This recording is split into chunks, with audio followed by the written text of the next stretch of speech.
In the same way, let your light shine before others, so that they may see your good works and give glory to your Father who is in heaven.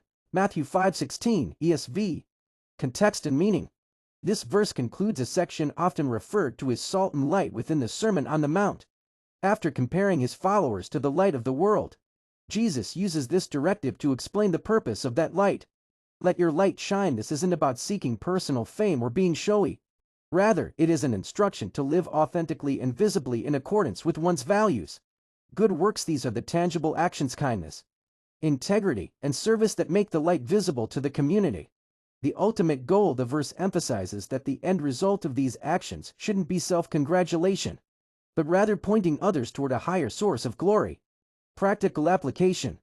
We are to reflect the light in 1. Our family. 2. Our professionals. 3. In the church. For all area.